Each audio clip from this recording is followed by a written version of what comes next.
Jay here of Stretford, Paddock. This is the Paper Talk. As you can see, I'm not at Old Trafford. We're in the studio. We're doing a live video. So do get involved in the comments, in the chat. Hit that like button as well. Give us a subscribe. Give us a share. All that business. We've got a lot to get through. We're going to be talking about Pau Torres, as you may have guessed from the thumbnail. United up in the ante with that one. Looks like that could be happening. Could be on the horizon. Also, we'll have the usual stuff about Paul Pogba, Jayden Sancho. Jesse Lingard, a bit of an update on him as well. He's been speaking to the press. And we'll have some fixtures. In fact, we'll start with them. We've got our pre-season tour, if you can call it a tour. So we just say our pre-season fixtures have been announced. I think it's a bit much calling it an actual tour. Kicking off with a game against Wayne Rooney's Derby County at Pride Park on the 18th of July. We've also got a game against QPR on the 24th of July. And then we're at Old Trafford, hosting Brentford, who obviously just been promoted. And then we've got Everton on the 7th of August then. So it's like, you know, the Wayne Rooney tour, shall we say. Yeah, so some pre-season fixtures now. We suffered last season, didn't we? Because we didn't have a pre-season. We had the one game against Aston Villa, and that was it. And you saw how we started off, especially at Old Trafford early last season. We just took months almost, felt like, to get going. Hopefully we get a decent pre-season, some good teams in there. You look at Derby, a decent championship team. I know they only just stayed up, but they're a decent team. You look at the likes of Everton, Brentford. Hopefully give us a bit of a test, QPR. So there's no trips to America or the Far East this time round, or Australia, unfortunately. But, you know, West London, is that all right? Yeah, so that's the pre-season tour. That's been announced. Ole Gunnar Solskjaer, man, in case you missed it, playing the likes of Brentford, QPR, Everton, and also Derby, kicking it off against Derby as well. So a decent pre-season tour for Manchester United, and hopefully we'll have some new players that will be arriving even before then. Get involved in the comments. Let us know what you think about that pre-season tour.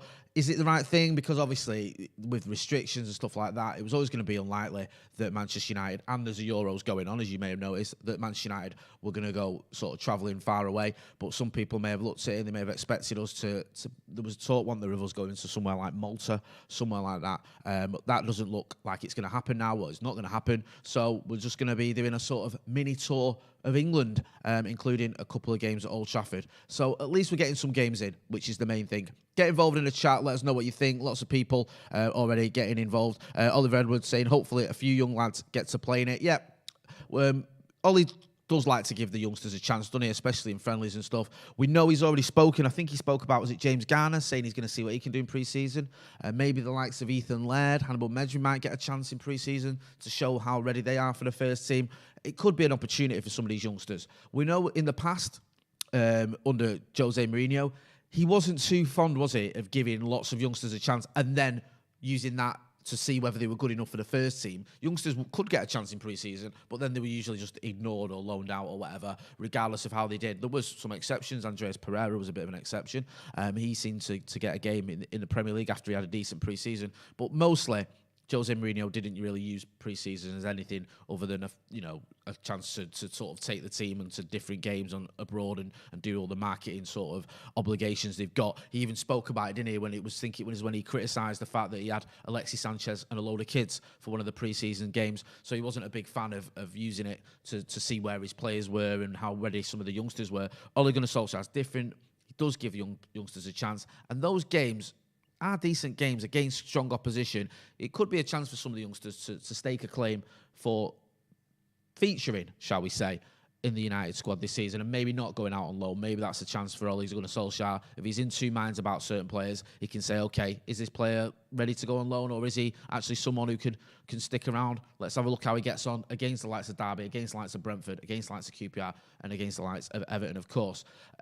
Moving on to a player that, isn't one that we don't know a lot about. We know everything about him, and that's Paul Pogba.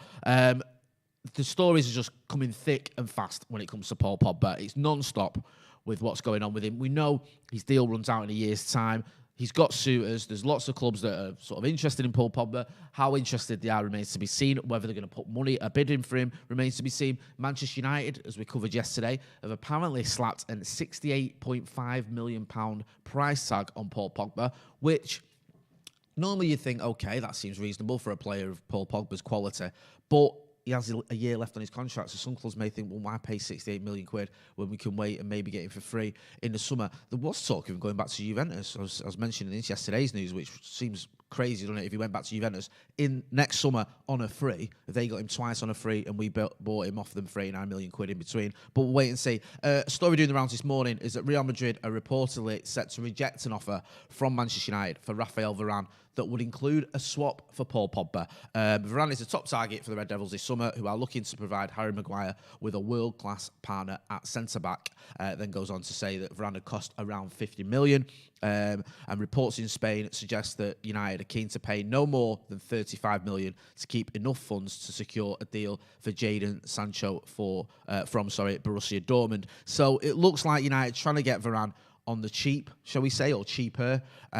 Possibly looking at, is there a deal to be made with Paul Pogba? I don't know if that's a smart move. I don't know if that's even a move Manchester United would want to make. I mean, it doesn't make much sense if you're saying we want 68 million quid for Paul Pogba. We won't pay 50 million pound for Rafael Varane, but we will swap Paul Pogba for Rafael Varane. How does that make any sense? It seems like there's a massive disparity between what Manchester United are saying Paul Pogba is worth and what they're willing to pay Rafael Varane. So I don't know how a swap deal works unless, as you know, Real Madrid was to give us some money, but are they going to do that? I don't think they would. So it seems one that is unlikely, shall we say. We know that United are heavily linked with Rafael Varane. Apparently, he's top of our wish list, or right near the top of our wish list when it comes to a centre back. We know that Paul Pogba, as I said, back on. Sorry about that, guys. Looks like we had a little bit of a technical issue there, but you should be back with me there. You probably just see me going, are we back on? Yes, we are. I saw someone in the chat there before we crashed, apologies, saying, will you be going to the Brentford game? Yeah, we'll try and get to all the pre-season games. We'll be there. If you're down there, come and say hello. We'll try and bring you back the fan cams now that fans are back in the game as well, because we know we had him just at the end of last season for the Fulham game. Hopefully, we can have him moving forward as well. So we will, as always, be covering pre-season. Don't forget, when we're in full-time Devils, we cover pre-season when we're over in America, when we're in Singapore, when we're in Australia. So I think we can get to Brentford, can't we? We can make that trip down there to where is Brentford? Is it West London? Is it Middlesex way? I don't know.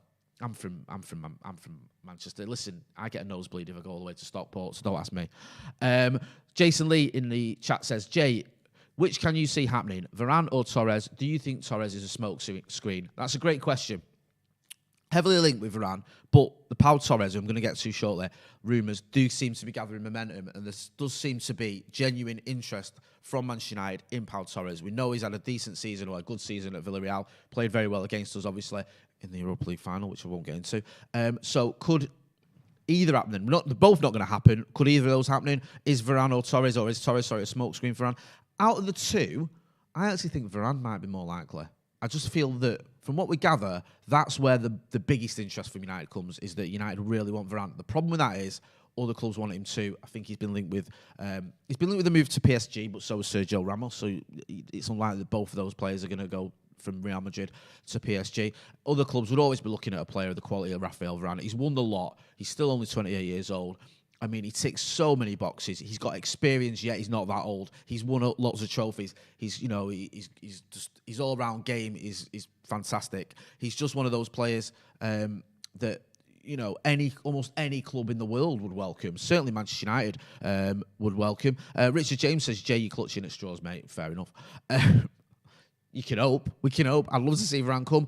I do think there does seem to be a lot of interest in a centre-back. Varane seems to be top of the list. I could see us getting a centre-back.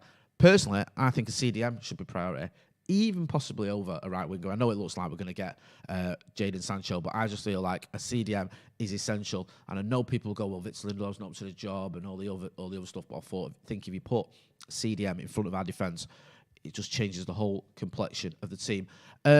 Moving on from Paul Pogba, should we talk about Jesse Lingard? Jesse Lingard, of course, who's had a fantastic loan spell, didn't he, at West Ham. He's been speaking as well. He was talking about how he spoke to Ole Gunnar Solskjaer, I think it was last summer, and he said, what's going to happen with my future? I want to play games. Ole Gunnar Solskjaer said to him, we'll talk again around Christmas time. They spoke again, and obviously he went to West Ham on loan, where he just absolutely tore it up. Was it 9 goals or something? I think you can see it on the graphic. In the space of what was only a matter of a few months, 9 goals and 4 assists. One of the most informed players in England, probably probably deserved to go to the Euros. Probably a little bit unlucky not to make the trip. I think England had a sort of abundance of players in that position, in the positions that Jesse Lingard can play. So he's a bit unfortunate that he couldn't make the trip or that he wasn't picked. But yeah. And apparently now he still wants regular game time. According to the Mirror, at Manchester United, the speculation surrounding a potential exit ramps up. The midfielder has endured a difficult time since Ole Gunnar Solskjaer took charge of United. This is what he's saying in the Mirror. He's re-established himself at West Ham, but now after 9 goals and 4 assists in his 16 appearances, he's been speaking to Sky Sports and he said, regular football is the most important thing for me. After going on loan and getting a good run in the team, you start to see the real me with the goals and the assists. I've never doubted my ability. I've always believed in myself. He then goes on to say I was talking about, how he had a conversation with the manager and the manager agreed to let him go on loan. And he's just such a fantastic loan spell. I mean, it's a weird one with Jesse Lingard because people will look at that and you'll go 9 goals and 4 assists in 16 games. Get him back to Old Trafford. Get him in the United squad. We need him. But then you look at it and you think, before that loan spell, it just wasn't happening for him, was it? He was having such a torrid time at Manchester United. His form had fallen off a cliff. It really had. I think he went a year, didn't he, where he got, was it 1 goal or something stupid? He had 1 goal and an assist or something ridiculous in a space of 12 months. It just wasn't happening for him. Do you think coming back to Old Trafford is the answer? Do you think we'll see the player West Ham saw if Jesse Lingard comes back to Old Trafford? Or do you think that he needs a move, that moving away from United, moving away from that spotlight, because it is a spotlight at Manchester United, like no other club, is that what helps him? Maybe the pressure was getting to him a little bit. I know he'd been at the club a long time, but he'd spoken about his mental health struggles as well. Maybe just a bit of a break from sort of Manchester and from the spotlight Manchester United was what he needed. Get involved in the chat. Let us know what you think.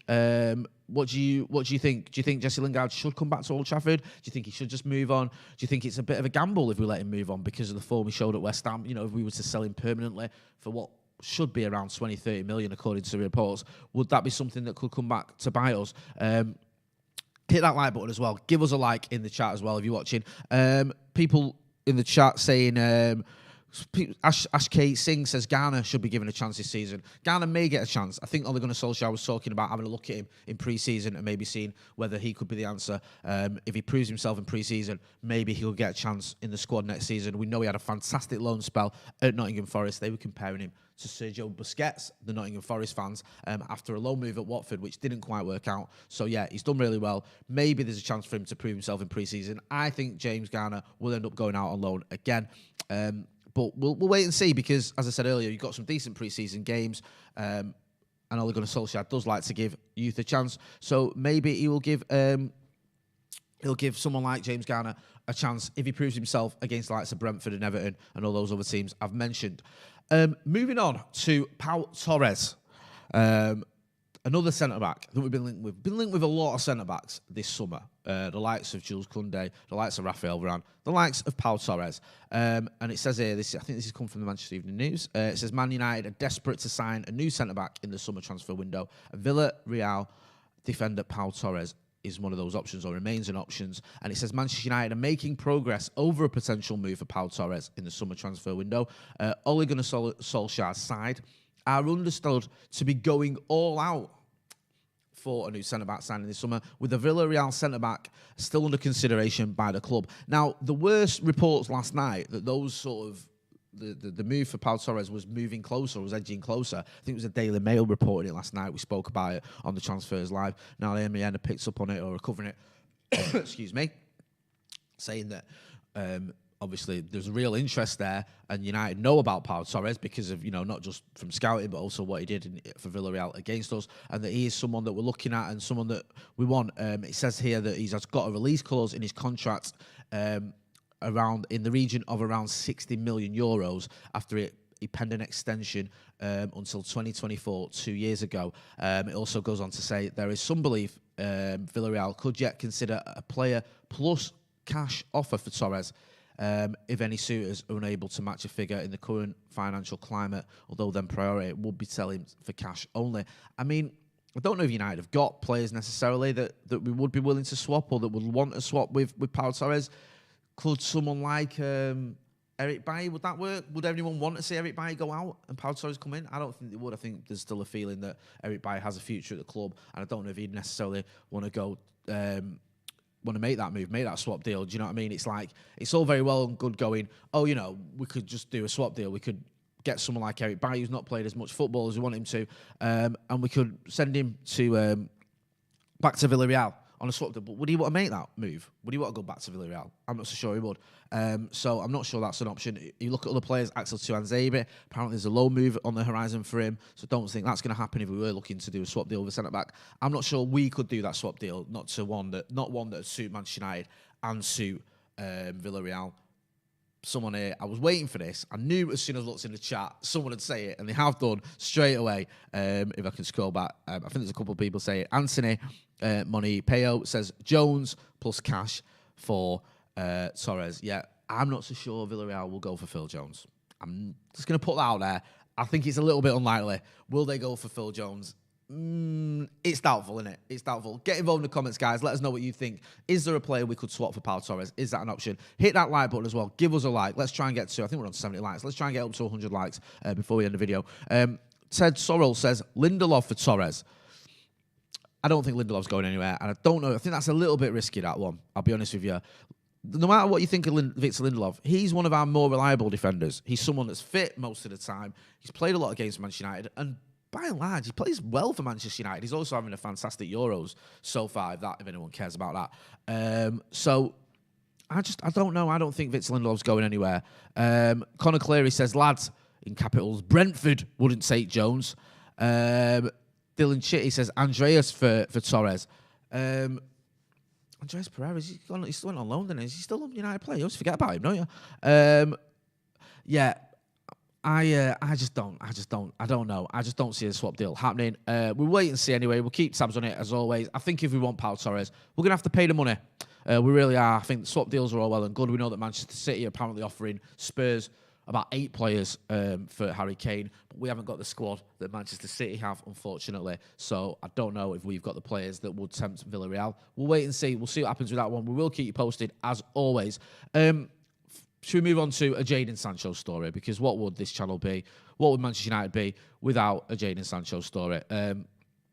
Yeah, I mean, there's a Jayden Sancho story every day. We are going to be talking to Patrick Berger from Sport 1, who's over in Germany, who is one of the sort of, leading journalists when it comes to Jayden Sancho to Dortmund, to Bayern Munich, to all German football. And he's going to be filling us in on the latest updates on Jayden Sancho. That's going to be on the Tier 1 Transfer podcast later on today. But the story doing the rounds this morning is about his shirt number. We've not even bought him, and already there's a discussion about his shirt number. I think this has come out of the Express. Manchester United have a new shirt number to give Jayden Sancho ahead of the transfer, and it says like that. Although the common thinking was that Jayden Sancho was going to get a number 7 shirt, it says Manchester United had originally intended to give Sancho the number 7 shirt. It's now that jersey's been occupied by Edinson Cavani. It seems increasingly likely that it'll be given the number 16 instead, which has been worn by club legends Michael Carrick and Roy Keane. So there you go. Jayden Sancho, who we've not even bought yet, apparently is getting the number 16 shirt. We will keep you posted on the Jayden Sancho stories. I know people are like, oh, Jayden Sancho. But it's obviously a massive story, massive move that is on the horizon by the looks of it. So we will keep you posted on that one. Jason Lee just put in the chat, and I've just lost it. I think he was asking if we're going to do a video, sorry. Here you go. Sorry, Jason Lee. Jay, could you and the guys ever do a show telling your best match day stories and memories, best away days and the like? Yep. Love all that stuff. We'll try and do something like that. I like sort of talking nostalgically about my better memories of being a Manchester United fan. Guys, this has been the Paper Talk. Thanks for everyone who's got involved. There's one final question. Akshay Singh says, Deloe staying, ? Apparently he's been told to report for training, so we'll keep you posted on any updates on Diogo Dalot. We'll keep you posted on any updates on Jayden Sancho, on Pau Torres, Rafael Varane, all the other stories we've been linked with. We'll let you know what's going on with Paul Labille Pogba. Hit the subscribe button, and also hit the notifications bell as well, so you will get a notification when we do go live. We'll go live if there are any updates on any Manchester United transfer stories. We'll always keep you posted. Make sure as well you're liking, sharing the videos. We will be back later on today. We'll have the Tier 1 Transfer podcast, so make sure you check us out for that one. I've been Jay Motti. This has been Stretford Paddock Paper Talk. Thanks for watching.